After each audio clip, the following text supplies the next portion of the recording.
What's going on, YouTubers, gamers and fellow hobbyists? Welcome to this episode of Call of Cthulhu. And in this episode I'm going to be looking at the Investigator Handbook. Now I got the Keeper Handbook first because I classify myself as an experienced gamer. Although I've never run Call of Cthulhu before, I've run many other games. So I thought I'd pick up that one first to give me a taste of the the referee's viewpoint on the world, as it were. And so I thought I'd pick up this book as an essential item I can sort of pass out to my players to have a read through. And of course, as I expected, it's got it shares a lot of information with the Keeper's Rulebook in terms of rolling up a character or investigator, as it says in there. We'll start with the cover, though. Another great cover, absolutely brilliant. I picked this one up from eBay at a reduced price. It's brand new, but it does have a bit of cosmetic damage there on the back. But it was still in its cellophane, and I thought, you know what, I can live with that. For the price reduction, I can certainly live with that. But again, absolutely phenomenal artwork, beautifully put together. Quality oozes from every page. The paper's nice and thick and glossy, and it's a cracking book all in all. It says not essential for playing Call of Cthulhu. I mean, you can download the quick start rules and things like that, but like with D&D, I'm personally not a fan of that. I want to get straight into it, into the meat and of the game, whatever game I'm playing. So it does have a few similarities at the start of the book. For example, it has another example of play, like where it's got the characters listed and what they're saying to the keeper, and or the GM, however you want to think of it. And so it explains how a game is run. Obviously, that's for the complete beginner. Never played a role-playing game before, but they're great little examples on how a role-playing game works. Even ones such as I'll say slow-paced, but it's not slow. But I'll say slow-paced as Call of Cthulhu. I mean, you do get action ones. I mean, we're looking at the pulp games, but we'll come to that on another video. But this one, it has a lot of sort of cut and paste of how to role play, what dice you need and all that kind of stuff, which I would expect, because let's not forget, this is the book you get as a player. You're not expecting to get anything else. I mean, you don't even have to have this book, but it is nice to have as a player, I think. What it does have is the Dunwich Horror. I'll show you there.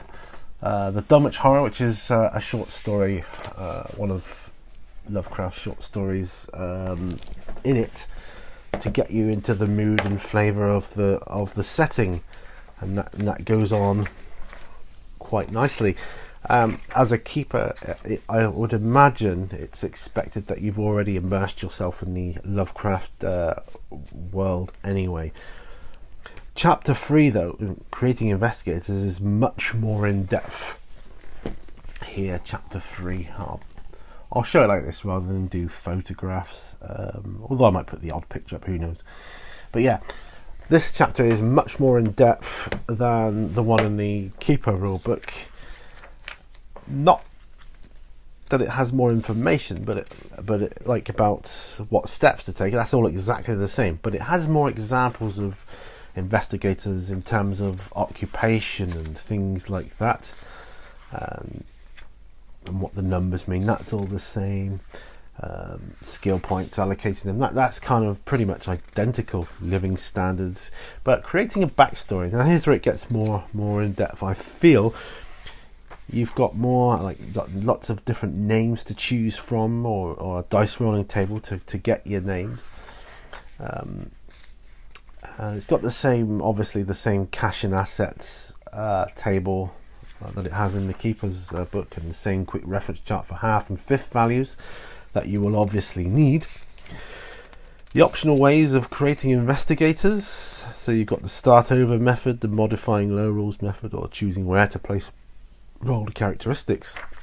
Now it depends what your preferred method of creating characters. I mean, this can apply to all manner of role-playing games, and certainly I apply these techniques to D&D as well when I create characters or get players to create characters. So I'll just read out this just so that you know what I'm talking about. Right. So optional rules, other ways of creating investigators. The bottom line in creating an investigator is that you generate a set of statistics that fit within the appropriate range of values. Okay, that makes sense, yeah? The method you use is secondary to this, and different groups will agree on different methods. Some prefer a random approach, others prefer varying degrees of freedom to exchange or modify the values, perhaps with a view to fitting the characteristics to a preconceived character template or to fit their perception of game balance. For these reasons, a selection of alternative methods of creating investigators are listed on the following pages. The keeper should discuss and decide which method or combination of methods for creating investigators best suits his or her group. So essentially it's like, you either roll the dice and that's it, or you start over again. You roll the dice, you don't like that, and you start over. So use the default methods, which is roll the dice for your characteristics, your stats, and if you don't like your dice rolls, you scrap them and start again. The keeper may allow the use of this option whenever a player rolls 3 or more characteristics that begin below 50. That's entirely up to you and your group, how you go about it. Option 2, modifying low rolls. Use the default method. If you feel there are too many low rolls, perhaps 3 or more under 10, roll an additional 1d6 and distribute the extra points among the lowest dice rolls before multiplying by 5. You don't need to worry about that, but it's essentially add this on top of the low roll you've got. Option 3, choosing where to place the rolled characteristics. So you roll and record 5 rolls of 3d6 and 3 rolls of 2d6 plus 6. Multiply each of these 8 results by 5. Allocate the characteristics values as you wish among the 8 characteristics. There is a recommended minimum value of 40 for intelligence and size, although this may be lower with the keeper's agreement. We'll come on to rolling characters later on in another video, but so you've got those options, and they're kind of ones I use for D&D as well. But let's have a look here. So it goes into the different. You've got quick fire method as well. You can allocate 40, 50, 50, 50, 60, 60, 70 and 80 where you like amongst your characters, so that you can essentially roll up a character in the space of about 2 minutes. I kid you not. Boom, done. But I would recommend taking your time with the backstory, or at least thinking about that way before you come to do your stats. So you could do that. There's another option of buying characteristics. I should have done one first. You share 460 points among the 8 characteristics as you wish, within the 15 to 90 range. There is a recommended minimum value of 40 for intelligence and size, although this may be lower with the keeper's agreement. There you go.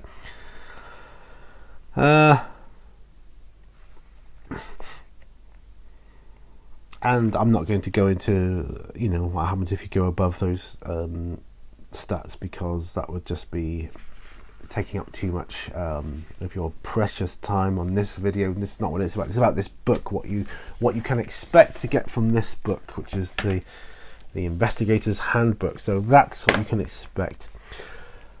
Okay, this talks about optional rules for experienced investigators. A war experience package, like as if your character has served in the war, so you adjust certain things, or if you have a police experience package, a crime experience package, or a medical experience package, or a mythos experience package. Now this allows you to adjust the stats you have according to the background you're deciding upon, so that's kind of interesting as well. So that's another option that you might want to explore. Again, I'm just blown away by the beautiful artwork in this book. I can't recommend it enough. Goes into the parts of the character sheet much like the other book does. So that's so this, like I say, this is geared entirely for players. Now you've got a huge list of occupations on this one. From accountant to zookeeper, and it goes into the depth of them all. And of course, ingenious people could come up with many more people, occupations and the like. Just looking at this doctor of medicine, look, he looks a bit creepy. That guy, he does look a bit creepy. That guy, which he should do for Call of Cthulhu.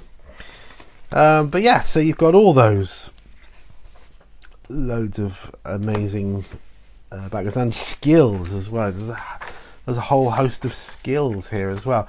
The Keeper's Handbook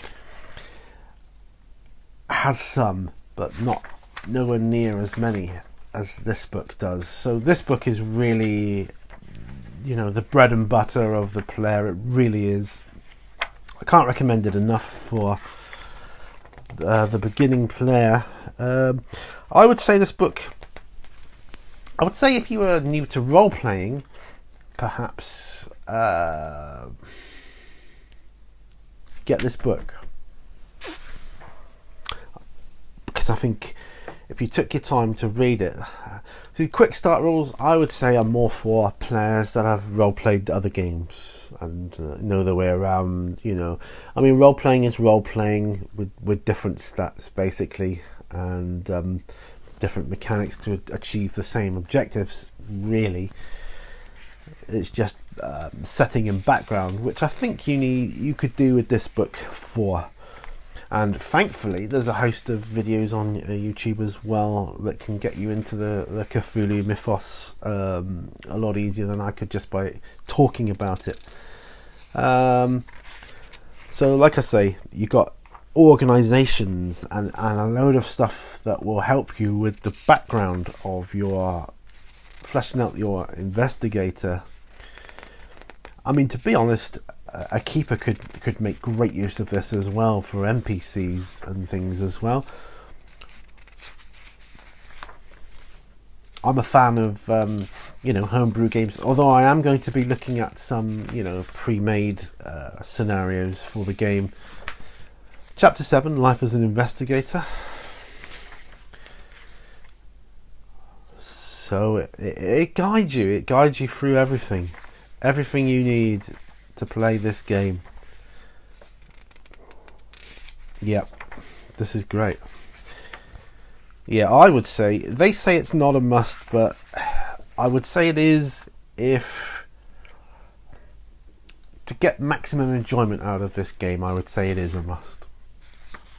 I would say you need to have this book if you are seriously wanting to get into this game. I would say you've got to have this book.